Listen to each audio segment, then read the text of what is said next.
So let's be honest here. I've been doing this YouTube thing for a decent amount of time now, and I've driven in a lot of cars. But the one thing I can say about all those cars is most of them were already on a set path from the beginning, as far as like completion and no hiccups along the way as far as like the life expectancy of the car. So not disgrading any of them as far as their journeys and how they've built their cars, but what about the stories of those who didn't have a streamlined approach, or those who fell a little short amidst their journey, but somehow still chose to rise anyways and bring back a dead dream or a hope to rebuild what could have been lost? Let's find out and listen to one of their stories. This is Wrecked, but Still I Rise.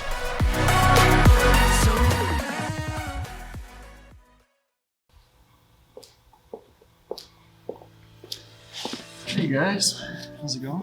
My name's Brad. I work at United BMW, and this is my E46 M3.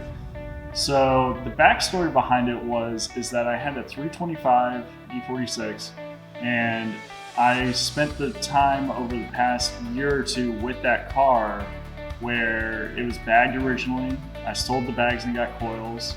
I got sponsored by Brom Racing, which is the sponsor for this seat as well, onto this newer platform of the chassis. Even though it's a similar chassis, there's different aspects and components that are different.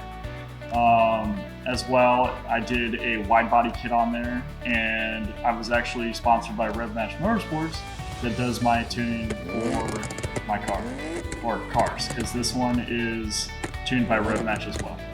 So basically with that car, I spent the time from going from a stock body 325 into doing a carbon fiber van hood through Sabon, a CSL trunk lid through Sabon as well, that's carbon, and basically doing an M3 conversion. Originally had the M3 side skirts, had a M3 front bumper, and I got a ZHP rear bumper during the time.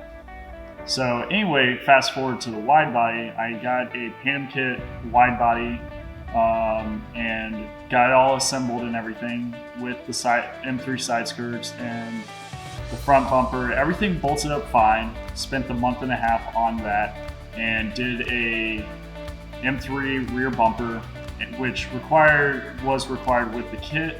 And then I had a Becker Performance custom axle back exhaust made. The muffler was through Becker Performance for the M3, and I got the rest of it fabricated up for the car and to make it sound good and everything like that.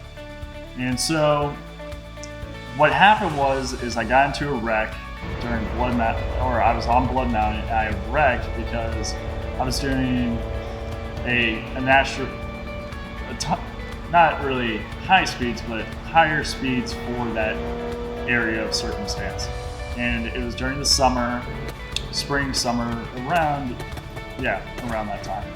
And so basically what happened is I got heat soak on my brakes because I didn't prep correctly with using the right brake fluid. I had .4, but I probably should have gone with Motul 660 just for the higher temps.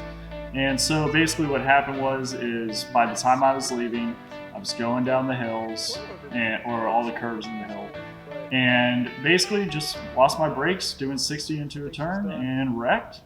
And car was totaled. Could have been fixed with the proper equipment, but I didn't have the money or the proper equipment to fix it through a frame shop or a frame machine, which led on to this chassis here. Now, this car here, blank. It was absolutely blank. There was no hood, no headlights, no front bumper, no motor. It had the front subframe and the front struts. The rear end, there was no diff, no axles, no drive shaft, no transmission. Absolutely blank. All it had was rear springs and some wheels to make it a roller. And then on the interior, it was basically fully stripped out. No door panels, no side panels. It had carpet in the dash, pretty much. Now, the cool thing about this car here, even though it is a flood titled car, or now is a rebuilt titled car, the odometer only has 34,884 miles on it. So technically it is a extremely low mileage M3 that I've spent the past 8 to 9 months currently been working on. So within the time period, the whole objective of it was gotta get running, because I was taking parts off of the 325 that could transition over into getting it to work and perform to be able to be in a running status. So what I did is I did the 325 drivetrain originally. So it had the motor, the trans, the diff, everything, full rear end and all, which bolted up, and it worked great originally. So what happened is over time through the build process, I went through, I did all the motor, trans mounts, Guivo, and RTAB bushings with a 95A solid mount bushing from RevShift, which honestly, for the same price as an OEM bushing, depending on the quality you want or prefer within how your car feels and everything like that, it would be, you're spending the same money for a higher grade quality product, even if it is for a track build or a daily build, you might want to go from a lower grade quality in the bushing from like a 95A to an 80A if you are a daily driver. But with this, it's a daily driver show car, essentially. That's the goal for it. So I went 95As because in the 325, I had solid mount bushings at the same grade. So I was already used to it.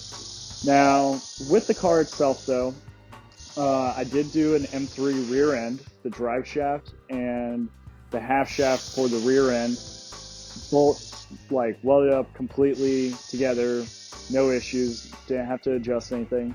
So basically, I got the M3 rear end in, and now all it has is the 325 motor and the trans mounts. So overall though, over time, I learned from my mistakes with doing the issues with the brakes. So I got into doing the 135i conversion, and Seems Legit Garage sells the conversion kit. And with these, with the calipers themselves, I have R1 Concepts brake pads and rotors, as well as stainless steel braided lines. And everything else, I've rebuilt them through Turner Motorsports with the Stop Tech pistons and seals and everything.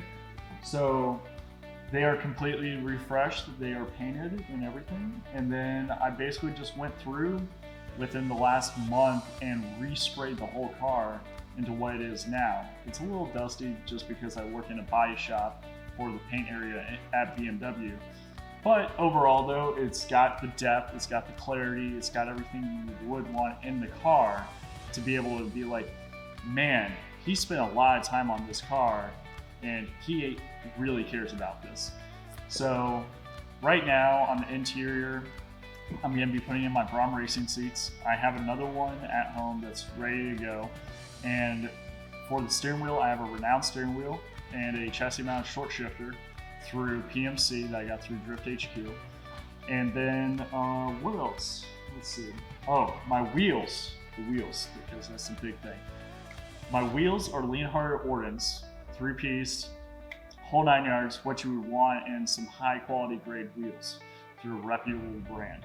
Now, they're great wheels. They were in the accident where one of them did get damaged. I sent it off to eWheelworks and they fixed it up in about 2 months just because of how bad the damage was. So right now they're B38, which is a BMW gray that's very similar or close to the same shade as the carbon fiber that's on the car.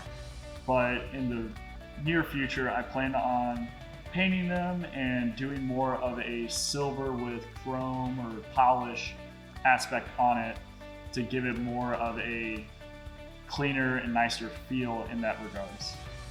So with that being said, you guys will probably see that in the future.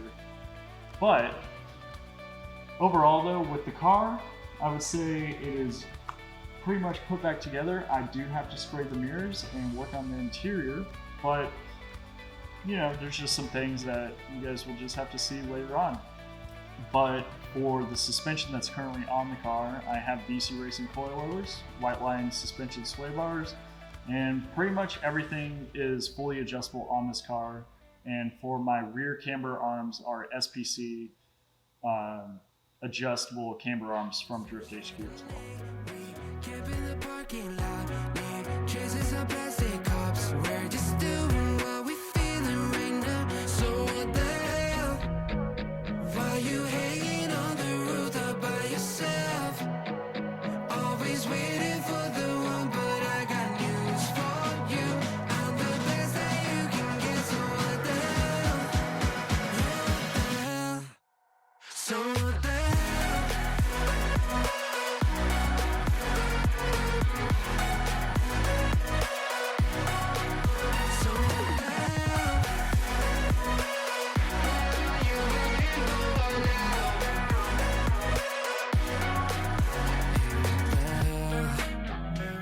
Pretending that you like somebody else, like you got boys with. My name is Brad Thompson. You can follow me at crisp_M3 on Instagram. And thanks for watching. And this is my wrecked M3 story.